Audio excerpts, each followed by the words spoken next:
1941 წლის 22 ივნისს იცით თქვენ რომ დაიწყო მეორე მსოფლიო ომის ნაწილი დიდ სამამულო ომად სახელდებული საბჭოთა ისტორიოგრაფიის მიერ ეგრეთ წოდებული დიდი სამამულო ომი გავიმეორე ეს სიტყვა რომელიც გაგრძელდა 45 წლის ოკეი ასე ვიტყვი 9 მაისამდე რეალურად კი 8 მაისამდე და 8 მაისამდე იმიტომ ეხლა ნუ არა მათქნევინებთ როდის მოხდა კაპიტულაცია რომელიც საათი იყო ბერლინში და ასე შემდეგ ამაზე არ ვილაპარაკოთ და ოკეი იყოს 9 მაისი იმიტომ რომ ბერს მიაჩნია რაღაცა საბჭოთა კავშირში 9 მაისი იყო აქედან გამომდინარე 9 მაისია გავარებოთ ამასთავი ანუ არასრული 4 წელი 3 წელი და 11 თვე რუსეთ-უკრაინის კონფლიქტიას ასევე არასწორი ტერმინია ჩემი აზრით მაგრამ ამასაც დავანებოთ თავი აი დღე-დღეზე არა და თვე-თვეზე დაეწევა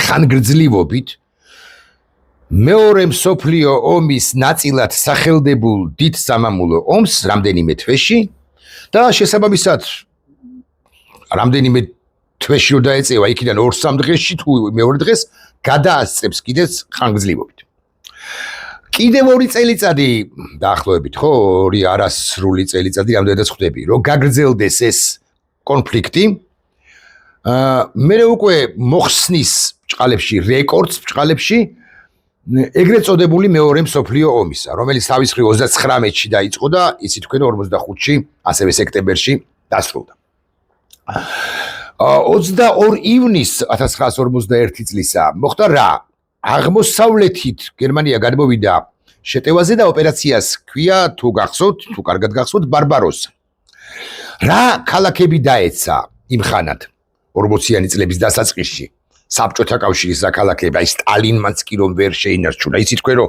ასე მაგალითად პეტერბურგი არ დაცემულა ლენინგრადი უკაცრავად იყო ბლოკადა 800 თუ 900 რაღაცა დღე გავიხსენებ გზადაგზა ძალიან ბევრი მოქალაქე დაიღუპა შიმშილით ამოწყდა პეტერბურგში ძალიან ჭირდა მისი მომარაგება მაგრამ პეტერბურგი გადარჩა იცით თქვენ რომ მოსკოვის გარშემოც კი მიმდინარეობდა ბრძოლები მაგრამ გერმანელებმა ვერ აიღეს მოსკოვი მათ შორის ძალიან გართულებული 41-შივე გართულებული კლიმატური პირობების გამო მინუს რაღაც 35 თუ 40 თუ 45 იყო და ამას კი არ ელოდა ფაშისტური გერმანია აიღეს კიევი ასე მაგალითად აიღეს მინსკი აიღეს ასე მაგალითად ქალაქი გომელი ამ გომელთან დაკავშირებით საინტერესო ისტორიაა მეორე მსოფლიო ომის დიდი სამამულო ომის კონტექსტში მაგრამ მე სხვა დროს გავაკეთებ სხვა ბლოკს ქალაქზე გომელი რაც მეორე მსოფლიო ომს დიდ სამამულო ომად წოდებულს ომს და ასე შემდეგ გერმანელების შემოსვლას არ ეხება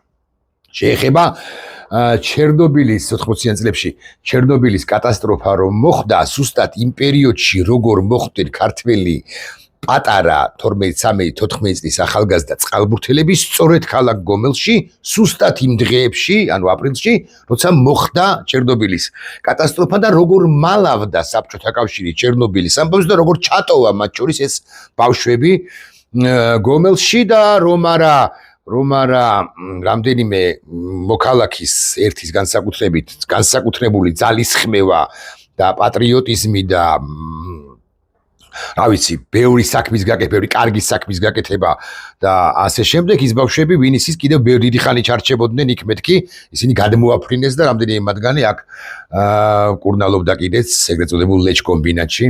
მიზესთა გამო ისი თქვენ რომ გამოსხივება იყო და გომელამდე ჩავიდა და არა მხოლოდ გომელამდე, არამედ ასე შემდეგ. მოკლედ, კარგით, გომელზე მე ვილაპარაკოთ. ახლა გავაგზავნოთ სწორედ რუსეთ-უკრაინის კონფლიქტზე საუბარი. მაშასე მოხსნის თუ არა რეკორდს.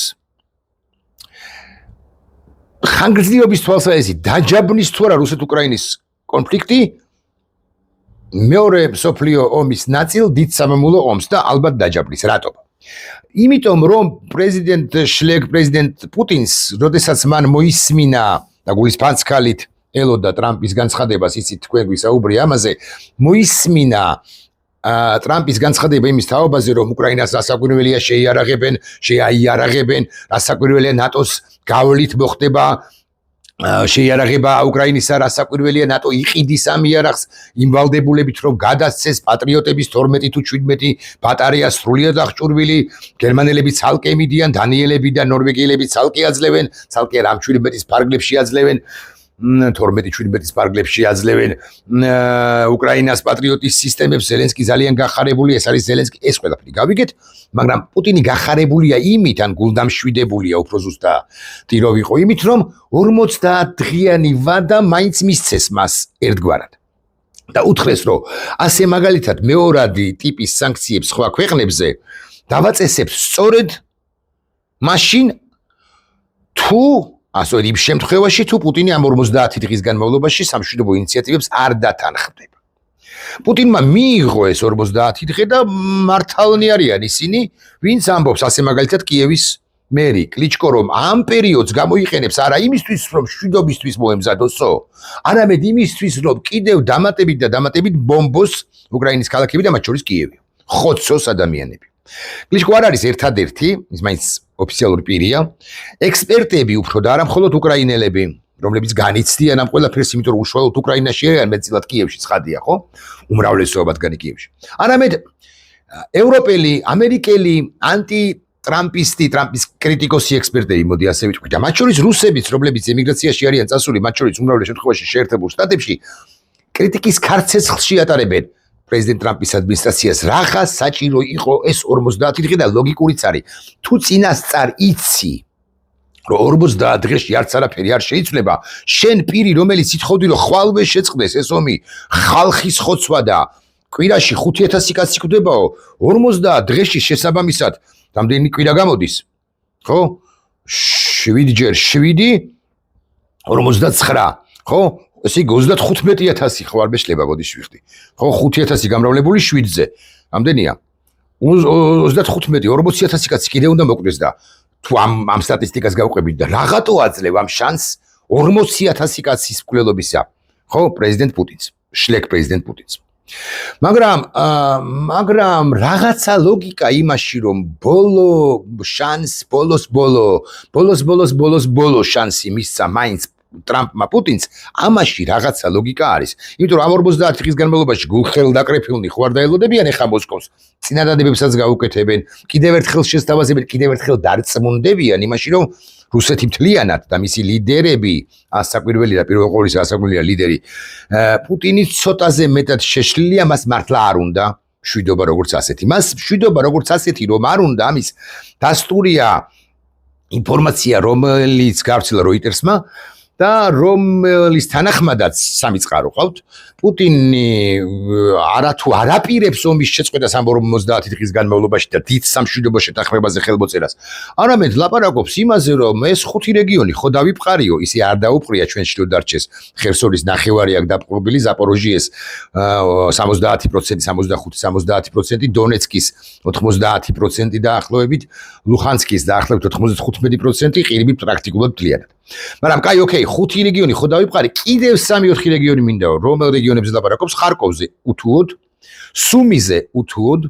დნეპროპეტროვსკზე უთუოდ და რაღაცა უნდა შავი ზღვის გაკონტროლება მთლიანად ხო შესაბამისად ის ლაპარაკობს ოდესაზეც და მე უკვე შესაბამისად რა გამოდის რომ უკრაინა უნდა დაარჩეს უკრაინად უნდა იწოდებოდეს კიევი და ლვოვი ახლა ზითადი ქალაქებზე ვლაპარაკობ, ხო?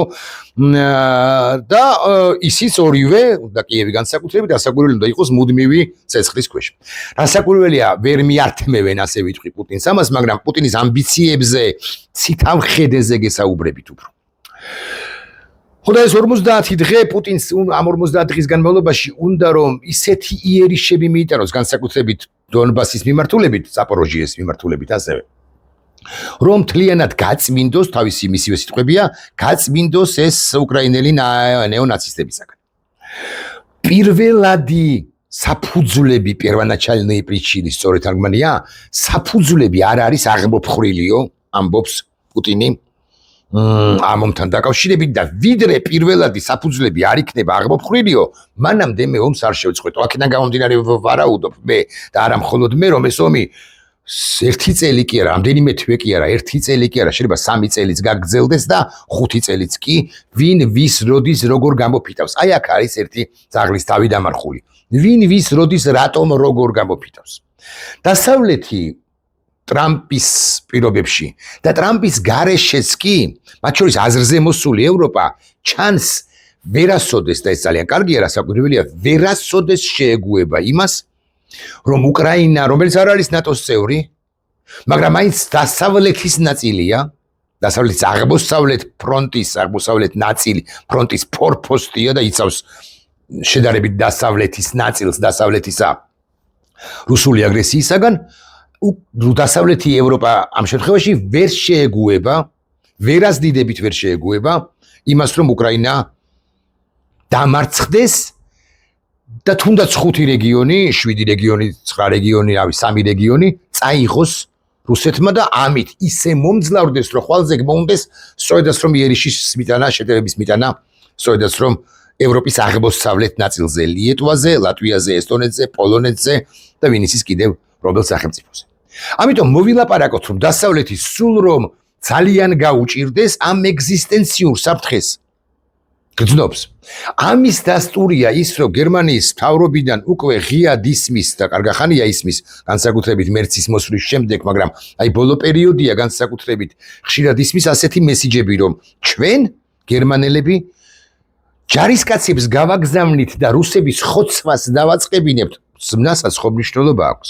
ხოცვას დავაწყებინებთ ჩვენს გერმანელ ჯარისკაცებს, თუ რუსეთი გაბედავს და ნატოს რომელიმე წევრ სახელმწიფოს თავს დაესწრება.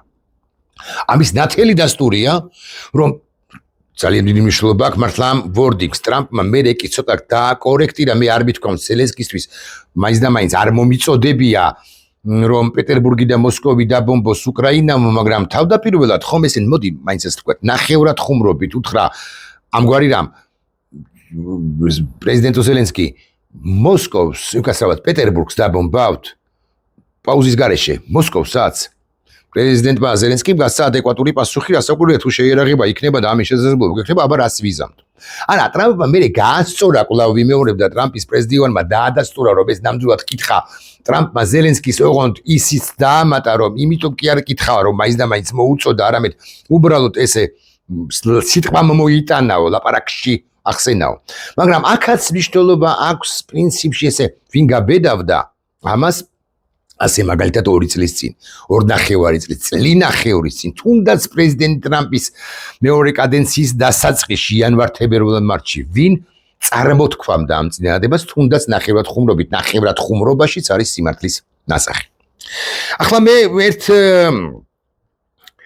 ერთ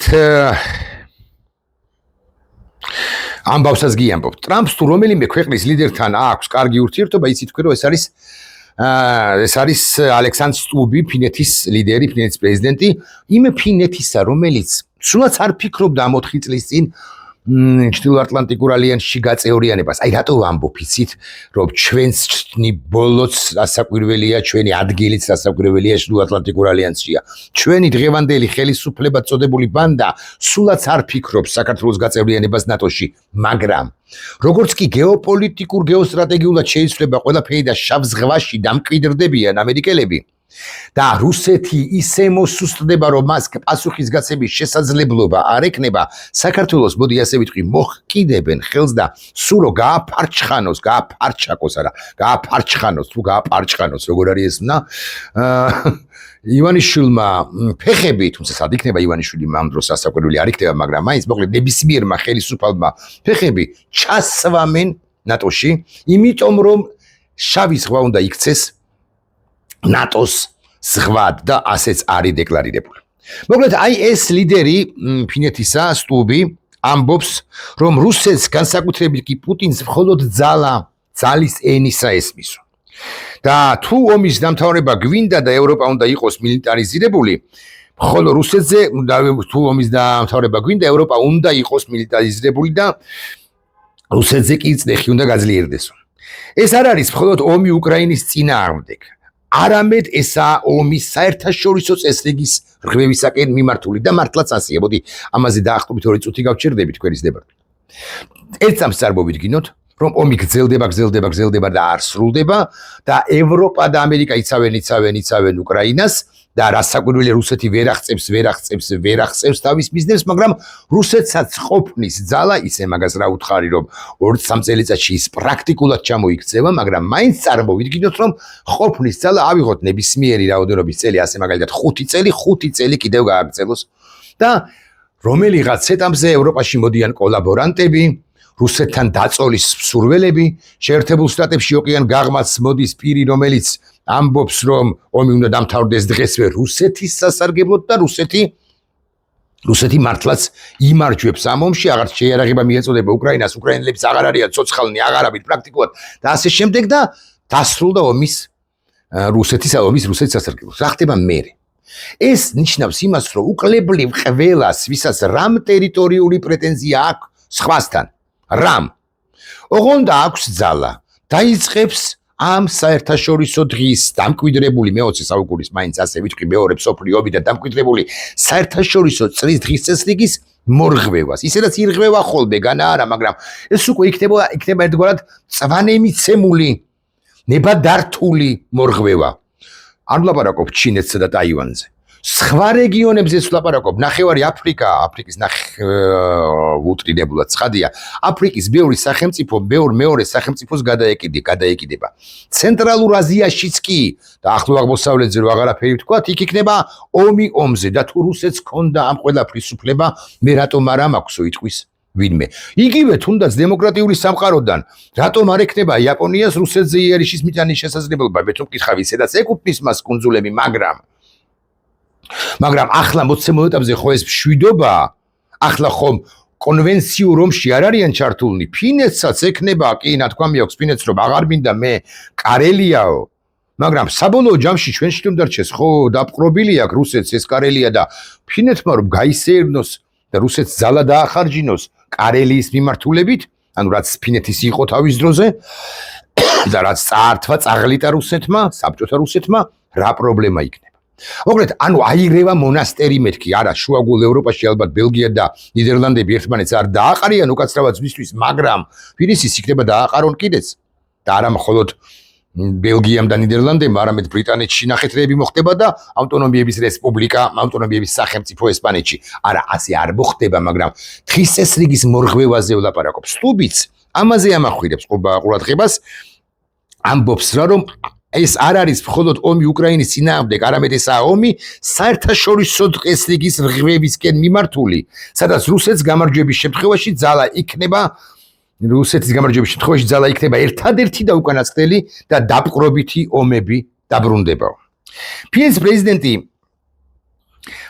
ცოტა ხნის წინ სხვა საინტერესო ფრაზას თქვა, ევროპის არდადაგები ისტორიიდან დასრულდა. მოდი მე ისტორიაზეც არ ვილაპარაკებ, იმიტომ რომ მეორე მსოფლიო ომის შემდეგ გარკვეული პერიოდის განმავლობაში ევროპა არდადაგებზე სულაც არ გასულა, მაგრამ 90-იან წლებში და არა მხოლოდ ევროპა, არამედ ჩემი ხმარწმენით ბუში უფროსის პერიოდიდან, მცირედი ჩავარდნებით მაინც ასე ვიტყვით, უბრალოდ კლინტონის პერიოდიდან ევროპა ამერიკა არდადაგებზე კი ნამდვილად გავიდნენ, განსაკუთრებით ეს ეხება ობამას პერიოდს. სწორედ ობამას პერიოდში შეერთებულ შტატებში და სწორედ მერკელის პერიოდში ევროპაში, კონკრეტულად კი გერმანიაში დაიწყო ეს არდადაგები, გულმშვიდობა ევროპისა.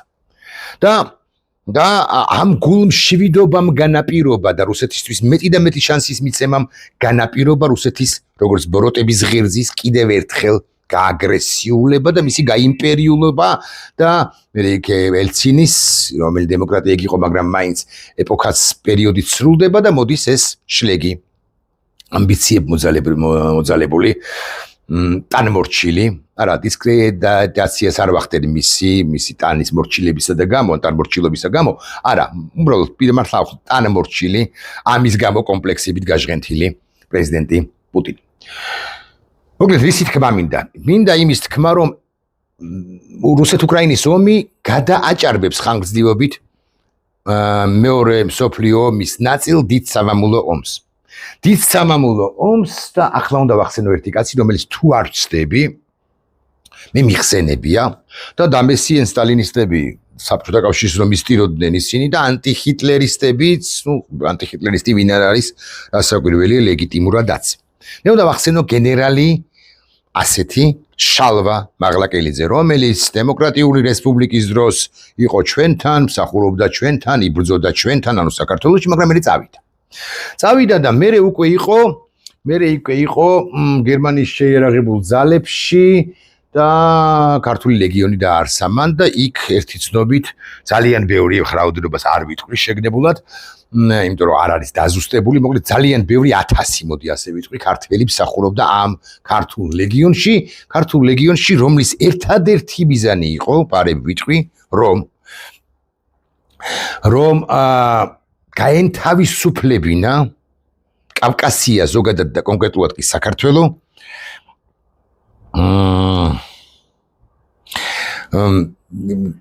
საბჭოთა დიქტატურისაგან, საბჭოთა კავშირისაგან. 41-45 წლებში მაღლაკელიძე ხელმძღვანელობდა ქართულ ლეგიონს გერმანიის მხარეს, სადაც ემიგრანტი ქართველები და საბჭოთა ტყვეები იყვნენ გაწვეულნი ამ ქართულ ლეგიონში. საბჭოთა კავშირის წინააღმდეგ ბრძოლა და საქართველოს დამოუკიდებლობის იდეის წინწაწევა იყო. კი, ძალიან ესე ამბივალენტურად შესაძაფასებელი პირია კონკრეტულად გენერალი შალვა მაღლაკელიძე, მაგრამ საქართველოს თავისუფლების იდეა თუ უზენაესია, კითხვა მაქვს. იმის გათვალისწინებით, რომ შენთან არ ჩაიდენ სისასტიკეებს, არ ჩაიდენდა სისასტიკეებს ფაშისტური გერმანია, რატომაც რატომ არ უნდა იყოს ის გამართლებული საქართველოს ისტორიის მიერ, ოღონდ იმიტომ არა რომ ის ფაშისტი იყო, ის ფაშისტი სულაც არ ყოფილა, უბრალოდ ვერმახტის მხარეს იბრძოდა, ვერმახტში იბრძოდა, ასე ვიტყვი, ხო? ოღონდ საქართველოს თავისუფლებისთვის ერთადერთი მიზნით, რომ საქართველო განთავისუფლებულიყო. ასეთი მაღლაკელიძე, ოღონდ ცოცხალი მოქმედი და ასე შემდეგ ქართველებს გვყავს ჩვენ. ოღონდ არა იმ კუთხით, რომ ისინი იბრძვიან სადმე ცუდ მხარეს, ფაშისტების მხარეს, არა, ისინი იბრძვიან თან კარგი, საუკეთესო, ესე ვიტყვი, თავისუფლებისთვის მებრძოლი უკრაინის მხარეს. ანუ იქ ხო მაღლაკელიძეს მიედავები, რომ ფაშისტებისკენ იბრძოდიო.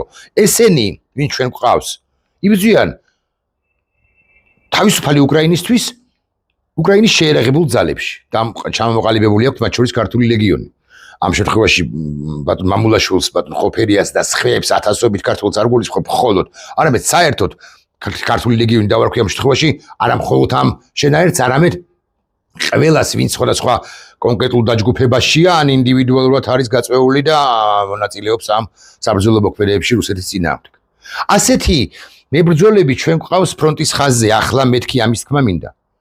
კარგები, რასაკვირველია, რომლებიც იბრძვიან რუსეთის იმპერიის წინააღმდეგ. ხო და ეხლა მე გეკითხებით, გადატეხს მათ რუსეთი? რასაკვირველია, ვერ გადატეხს და გარკვეული პერიოდის შემდეგ, გაივლის 2 წელიწადი, 3 წელიწადი მეორე მსოფლიო ომის ერთგვარ რეკორდსაც დაამხობს ომი წინააღმდეგობა უკრაინისა რუსეთის მიმართ, ასე 2-3 წელიწადში დღეიდან რო ვიანგარიშოთ და გაგრძელდება ეს ომი როდემდე სანამ არ გადაწყდება რუსეთი როგორც ასეთი. და რუსეთი გადაწყდება. ამბავიც ეს არის, რომ რუსეთი გადაწყდება. ამიშვილება აქ ჩინეთი როდის მოვა აზზე. უკრაინა გაძლებს 2, 3, 4, 5 წელიწადი გადაწყდება რუსეთი ჩინეთის დახმარებით თუ ჩინეთის დახმარების გარეშე და დამარცხდება და მე გეტყვით, ეს ფრაზა ტრამპის მიერ ნათქვამი პრინციპში თქვენ თანახმა ხართ მოსკოვსა და სათა ხართ პეტერბურგსა და მოსკოვს დაარტყათ? სასხვათა შორისო ნათქვამი ფრაზა სულაც არ არის. დიახ, აი ამ ხუმრობა-ნარევობაში არის სიმართლის ნასახი. ჩვენ გაგიკვირდებათ და ნელ-ნელა მივდივართ, მივგორავთ, ასე ვიტყვი, სწორედ მოსკოვის მსხვერპლის გარეშე, რასაკვირველია. და პეტერბურგის დაბომბვამდე და ერთი ფრაზაც რაღაი ეს თემა ვახსენე, ერთი ამბავიც. მაღლაკელიძეც კი ჩავრთი ამ ამბავში, ხო? ლინცი გრემი ამბობს. რა მოხდება 51 დღესო, ეს უტრირებულად ნათქვამია, მაინც და მაინც 51 დღეს კი არა მოხდება, მაგრამ მაინც. ლინცი გრემი ამბობს. რა მოხდება 51 დღესო? რა და დაურეკოს რუსეთის ლიდერმა ირანის სულიერ ლიდერს და ის ეთქვის რაც მოხდება. ხო, მე არ ვამბობ, რომ მაინც და მაინც სექტემბრის 4-ში თუ 5-ში გადის თუ არ ვწდები 51 დღე, არ ვამბობ, რომ სექტემბრის მიწრულს სპირიტ ბიორი აფრინდება და ბუნკერს, რომელშიც პუტინი ცხოვრობს, იმალება და არტყავს, ის იქნება ერთი 100 მეტრის სიღრმეში, ხო? არ მირებული ბეტონით კი არა, რაღაც ტყვია გაუნტარი რკინის ბუნკერი იქნება, მაგრამ მე მაგას არ ვამბობ, მაგრამ ჩვენ რომ მივგორავთ ნელ-ნელა მოსკოვისა და პეტერბურგის, მოსკოვის მოდი ასე ვიტყვი, განადგურებამდე და მე გეტყვით რომ ფიზიკურ განადგურებამდეც კი მეთქი, თუ ესე გააგრძელა პუტინმა, ამას კი ნამდვილად გეტყვით. მე ვერ გეტყვით რომ ეს მოხდება 25 წელს, მაგრამ თუ პუტინი ასე გააგრძელებს და პუტინი ასე აგრძელებს, ეს აუცილებლად მოხდება. ანუ აი ეს ბევრს რო აქვს დახატული ხელოვნური ინტელექტის მიერ ან ადამიანების მიერ შექმნილი ნახატი როა ეს დამონტაჟებული ხო ფოტოშოპში აწყობილი რაღაცა აფეთქებული მაგას მის გავაკეთებ ხა 10 წუთში დრო არა გვაქვს ხო და ვერ გაჩვენებთ ხა რაღაცა მე როგორ გავაკეთებ ჩემი თითუგებით ეს შეიძლება რეალობად იქცეს დიახ კრემლის კურანტები შეიძლება ესე უნდა დავთავრო ხო ჩამოინგრეს აფეთქდეს ეკო ზარქუას ქონია დიდი ბუნკერი. ზარქუა ვერ გაიგებს. მაგრამ ეკო აბასთუმნის ბუნკერებს ნამდვილად მისწვდება ხმა იქნება დიდი.